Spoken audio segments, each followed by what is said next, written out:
కాదు, నేను ఎప్పుడు నా స్వార్థాన్ని నేను ఏమడగను, నాకు పదవి అడగను. కానీ నేనేమంటానంటే, నాకు ప్రధానమంత్రి గారిని అడుగుతాను. ఇప్పటిదాకా ఏం అడగలే ప్రధానమంత్రి గారిని, ఖచ్చితంగా అడుగుతాను.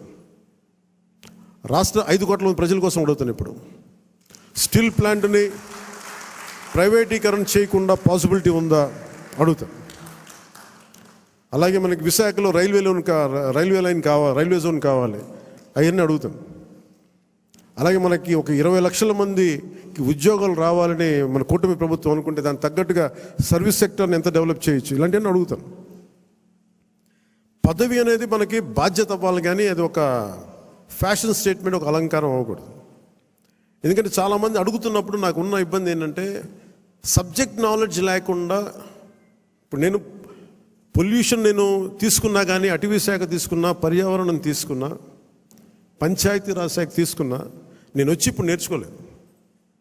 నేను కనిపించడం మీకు పొలిటికల్గా న్యూస్ లేదంటే ఒక నాయకుడిగా కనిపించవచ్చు, కానీ పబ్లిక్ పాలసీని చాలా లోతుగా అధ్యయనం చేసి వచ్చినవాడిని నేను లాస్ట్ 20 yearsలో. ఖాళీగా ఏం లేను నేను. సో అందుకు నాకు రివ్యూస్ నాకు తేలిగ్గా ఉంది. నాకు నేను అధికారంలో లేనప్పటికీ, పరిపాలన అనుభవం లేనప్పటికీ కూడా.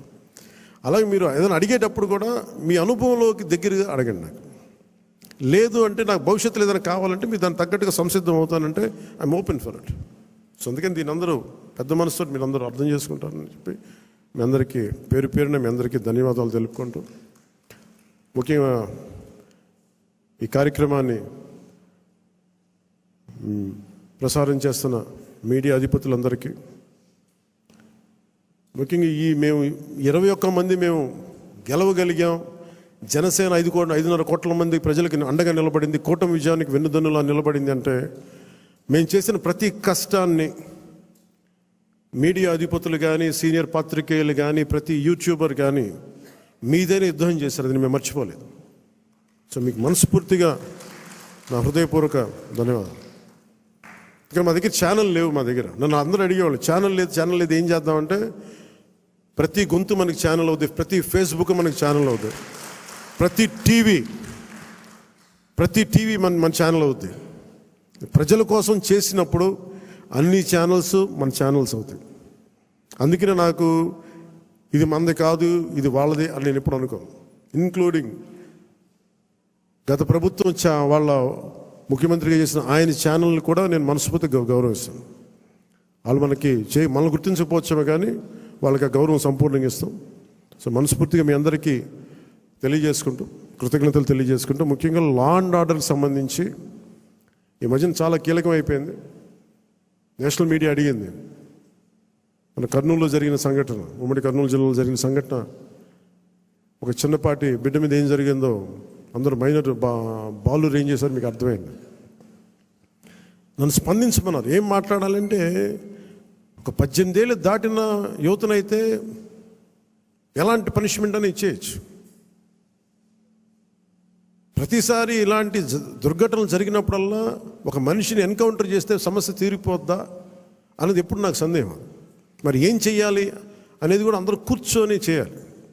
అందుకని మన వ్యవహార శైలి, ముఖ్యంగా రాజకీయ నాయకుల్లో చాలా మార్పు రావాలి.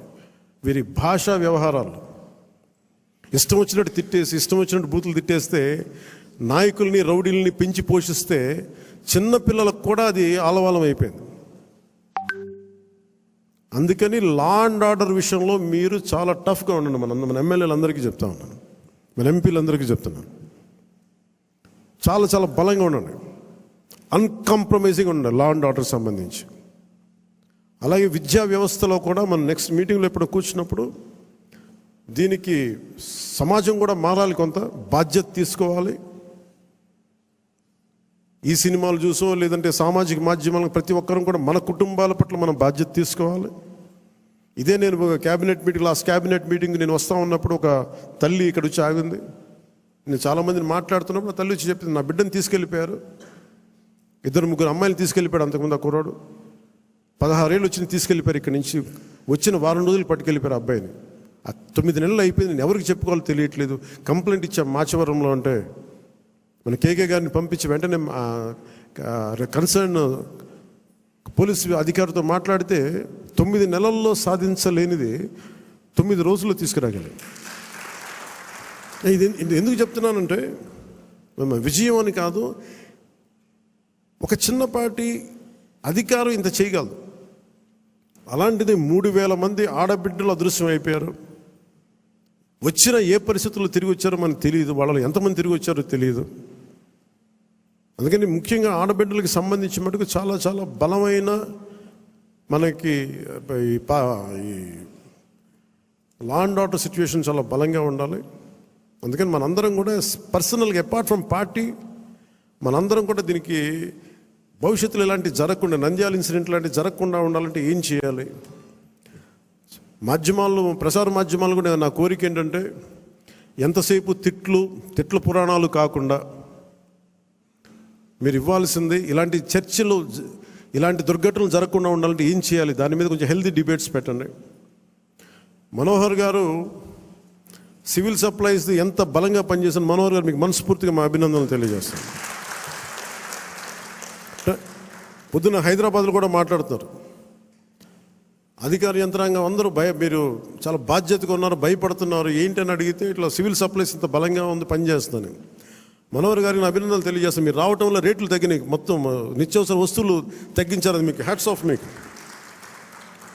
అలాగే కల్తీ చేస్తున్న ఎవరికైనా సరే మనకి పౌర సరఫరాలకు సంబంధించిన పబ్లిక్ డిస్ట్రిబ్యూషన్ సంబంధించిన రైస్ని అక్రమ ఎగుమతుల్ని ఖచ్చితంగా బలంగా ఎదుర్కొంటాం. అది రేపు క్యాబినెట్ మీటింగ్లో కూడా మాట్లాడుతుంది దాని గురించి. పెట్టుబడులు వచ్చేలాగా, భవిష్యత్తు ఆనందదాయకంగా ఉండేలాగా, అందరికీ ఉపాధి అవకాశాలు కల్పించేలాగా భవిష్యత్తులో మనందరి కార్యక్రమాలు ఉంటాయి. మీ అందరికీ నేను అండగా ఉంటానని తెలియజేసుకుంటూ, జస్ట్ మీకు 2 వీక్స్ ముందు మీరు నాకు దయచేసి మీరు అందరూ నా అపాయింట్మెంట్ కావాలి, మీతో నాతో మాట్లాడాలంటే నేను మీకు అందుబాటులో ఉంటాను.